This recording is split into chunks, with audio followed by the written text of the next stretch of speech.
Hi, this is Saif here. I'm back with one more scenario. In this scenario, so we need to count the permissions and display the account in the individual columns. If you'll see, these are my three records. So Arif has read permission. He does not have write and execute. Saif does not have read nor execute, but he has write permission. Whereas Tosif, he has neither read nor write, but he has execute permission. So in my target table, what I need to do is whatever the number of reads, writes, and executes counts are there for individuals, I need to display the account. So this is the scenario which we'll try to achieve with Informatica. So I've already imported my source and target structures. What I'll do is I'll add a transformation called expression, and in this I will add some conditions. Now bring in all the ports from here. Now double click on this. Let's copy and paste. This would be input port and this would be an output port. So just this is an output port, and here we'll write a small if condition. So that would be if my read equals to r, then what I need to do is I need to flag it for 1, else flag it for 0. Just copy this and let's validate this. So that is okay. Same way we'll do for all the columns. Copy, paste. This is an input port, this is an output port, and let's come over here. In spite of read, here it would be write. Let's do it for the third port. Copy and paste. Input, output, o underscore, and here let's give this and delete this. This would be execute. Read, write, execute.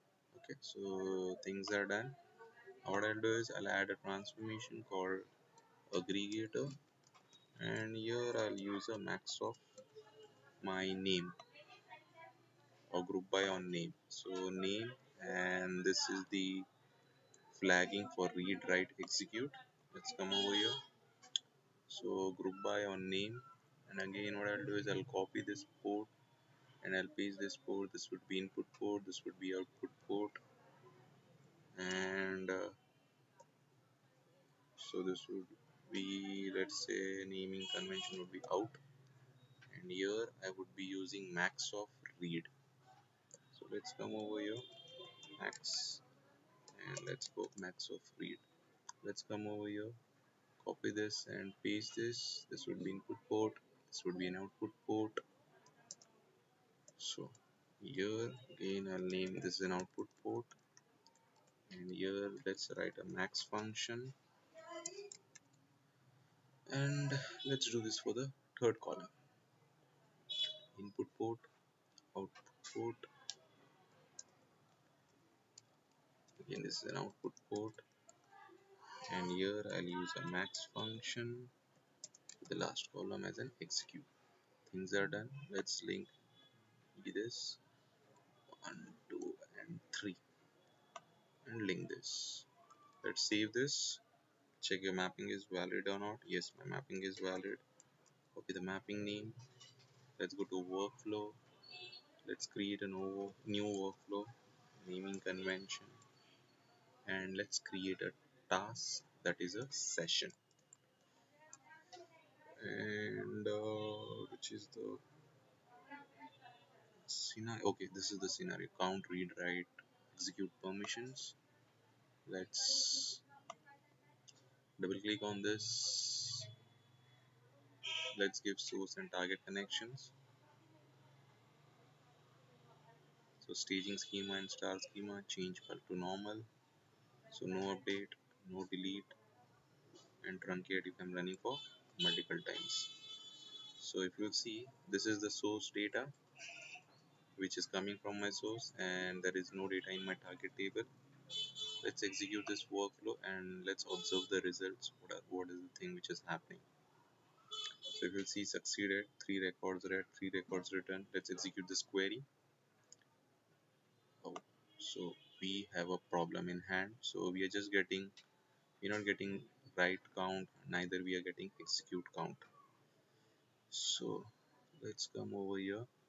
So the problem is I should have changed this. I have not changed the column name. Just copy paste. It's a blind mistake. So let's change that, and let's do for the third column as well. So let's come over here, execute. Okay, okay. So save the changes in the mapping, refresh the changes in the mapping so that the changes are absorbed, and let's re-execute this. Okay, so this is running, three records read, three records written. This was the earlier run where we had incorrect data. Let's run this again. Now if you'll see, so Arif has one read permission, one write permission, and one execute permission. So that's what the data set what we were looking for. So I have I hope this would have been understood by you. And for any clarification or any scenarios, if you want to get a help on, please send an email on smithytechnologies@gmail.com. I will revert you with a solution when I get some time. Thank you for watching this video.